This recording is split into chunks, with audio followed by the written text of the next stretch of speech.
Hi everyone, welcome back to my channel. If you guys are new, welcome. My name is Dina. Welcome to the family. I am trying something new, guys. I am filming first thing in the morning. It is still like fairly dark outside. I'm trying to figure out a filming schedule that works. I can't film after work because my family's too loud. I can't film on the weekends because my family's too loud. I'm like, when am I supposed to film? It's really, really hard. I'm hoping one day soon I'll have my own place, but until then I'm like, okay, I need to start forcing myself to wake up early and just filming first thing in the morning, and I am not a morning person, but we are going to get through this. So I decided that I'm going to start actually like reviewing and doing walkthroughs of different decks that I get more often, just because I know personally that like when I'm looking into purchasing a deck, like I search for videos that really give an in-depth look at what the deck looks like before I buy it. So today we're going to be talking about the Queen of the Moon Oracle deck. I actually got this for Christmas for my boyfriend, and oh my god, it was on my wish list for like the longest time, and I finally got it. And guys, I have been obsessed with this deck. It is so beautiful. So I'm going to be doing a thorough walkthrough. So if you're one of those people that just like want to see what all the cards look like, I will show you what every card looks like. I'm going to do my best with the lighting. Sometimes you gotta glare. These cards are not matte. The box is matte, but the cards themselves are shiny. So I'm gonna try my best to get the best angle so it's not too much of a glare for you guys. They're not gonna be in order. The cards are numbered, but I have shuffled through them a gazillion times, so they're not in order, but I will be sure to show you guys all the cards and also kind of a brief overview of what the book looks like. Yeah, guys, let's get into it. Now, the deck, it says it's by Stacey DeMarco. Now, they only wrote one name on it. I liked when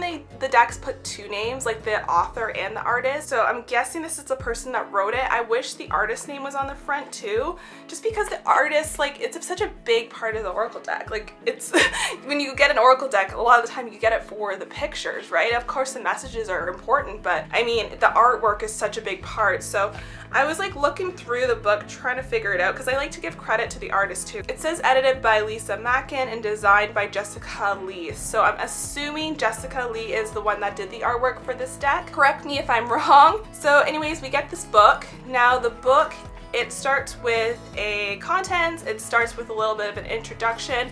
It talks a little bit about the moon phases in here too, because it is a moon-based deck. So we do have all the different moon phases, what it means. It talks a little bit about how the moon actually affects us, about ritual. It also has a little description on how to use the cards. We also get some card spreads like you usually do in most decks. So we have the full moon 3-card draw. We have the 4 elements spread, which I think is really cool. There's also a traditional 7-card spread. We have a full lunar cycle spread. We also have a seasonal spread. And then it has a dedication for the cards. So basically dedication being like, it's like when you first get your deck, or you can do it at any point. I personally didn't do this yet. I did it for one of my other decks, the Starseed Oracle actually had something similar to this. But basically you kind of like dedicate this deck, you kind of like bless it or kind of set it up for yourself, if that makes any sense. I can read it to you guys. If you want to skip ahead, go ahead. But it says, if you can, get outdoors. This can be by the sea, upon the earth, or up in the sky. Burn some bay leaves, sage, or frankincense. Allow these to burn and smoke fragrantly. Throw some salt. Sea salt is best upon the pack and say, I cleanse, I renew, I protect. Light a gold candle and say, I ask that the universal power of the moon, the earth, and the seasons bless me in these cards. These honor you, I honor you. I ask for guidance and truth, awakening and clarity, and the strength and courage to make changes should I need to. Pass the pack through the smoke of the herbs, saying, I dedicate these cards to my and the greater good. May only good enter here, and so it is. If you like, you can make the first divination, knowing the higher energies have heard your dedication and will respond in kind. So basically, it's kind of setting up your deck before you do any sort of workings with the deck. And then it goes right into the descriptions. I do really enjoy the descriptions. It has like a basic summary about what the card means. It has a little bit of like almost like an affirmation, and then it also goes into a little bit more full detail. I find the way that she writes is quite personal, and I do really like her writing style. I'm not going to read through all of them, obviously, because that would just take way too long, but I will make sure to read through at least one description so you get an idea about what the guidebook is like. The backs of the cards are absolutely gorgeous. I have to say, this is one of the things I absolutely love about this deck, is it has the moon phases on it. I like the deep, I guess you would call it a royal blue color. It is really beautiful. I love the artwork, like the line work. I like the way the moon and the stars are on the corners of the deck. I think it's absolutely gorgeous. I actually really like the feel of this cards. I know a lot of people don't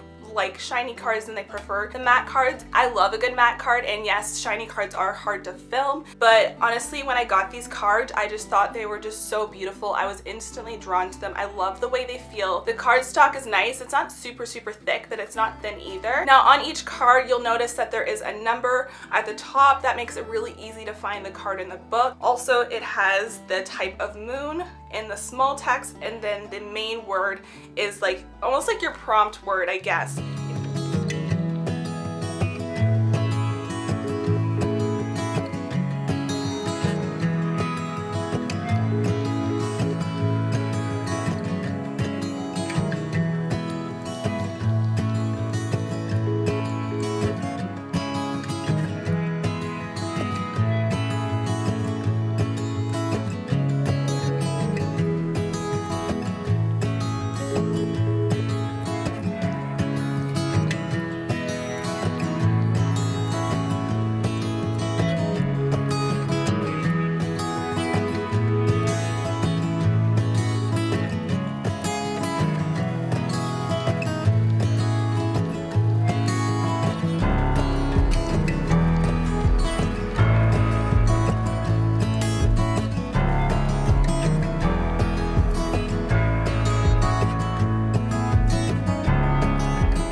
we could actually pull a card together and then I could read the description and the book for you so you guys can get a really good idea. Oh, we got our card. So we got a good idea what the book is like. Oh, so we got the card Nourishment. It's really beautiful. So we have like almost like a waterfall coming off the moon in the corner, and then there's lots of like food, there's fruits and vegetables and bread. First I thought it was the earth, but it actually looks like an egg. Interesting. Yeah, so Nourishment, and the card is a waxing crescent. So let's see in the book what it says for this card. Again, I like how the cards are numbered. This is a number 7, so it's actually really easy to find in the book. So it says, nourishment. Choose to nourish your mind, body, and spirit. Feed your values. When you're jealous or envious, it is a sign of what you're actually hungering for. Pay attention to your health. and then it gives you an affirmation. I choose to nourish myself, and then it has another deeper description. All of us have a set of values that are as individual as our fingerprints. Sometimes we aren't sure what they might be if asked, but unconsciously we know. How do we know? Because if our values are not being met or lived, we rebel. We get angry, sad, depressed, irritable, or stuck, or we take the chaotic choice in our decision making, and commonly our relationships in life are not harmonious. An example of this might be someone who has a strong value of honesty being asked to manipulate the truth every day in a sales job, or someone who highly values peace being surrounded by loud, drama-filled people who are just the opposite of peaceful. Meeting our values and living by them is a sure way to nourish our being. We feel more complete and fulfilled if we were able to do that. Additionally, it probably is an exaggeration to say that the Western world is obsessed by food for the wrong reasons.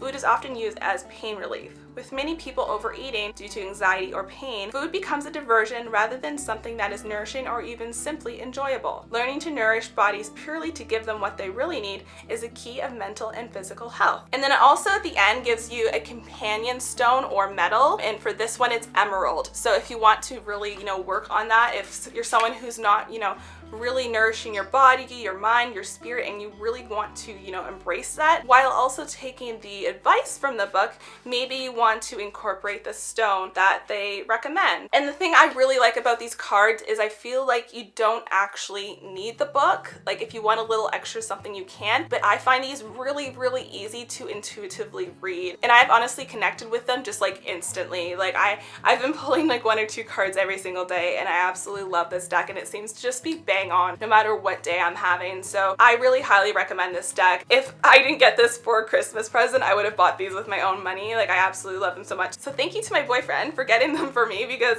honestly, such a beautiful gift. But yeah, anyways guys, I hope this video was informative for you. I hope it really helped you decide, if this is the right deck for you. I know I personally like to see really detailed videos to help me get an idea if the deck is for me. If you guys do want to purchase the deck, I do have the link in the description box below. It is an affiliate link, so if you do purchase it, I do get a small commission for your purchase. If you guys choose to do that, thank you so much for supporting me. I recently just signed up for the affiliate program on Amazon. I'm hoping it works out for me, but I thought it would be a really good way just to make a little bit of side cash and hopefully, support my channel and my creative projects and stuff. I'm hoping to eventually get some more equipment, and there's some things that I want to upgrade just to kind of make my video quality better. So this is just a way I'm hoping that I can make a little extra money. So if you do want to support me and my channel, I honestly, truly do appreciate it if you use that link below. But if not, honestly, don't even worry about it. It's okay. Don't feel pressured to buy anything. If you just watch this video because you like watching deck videos,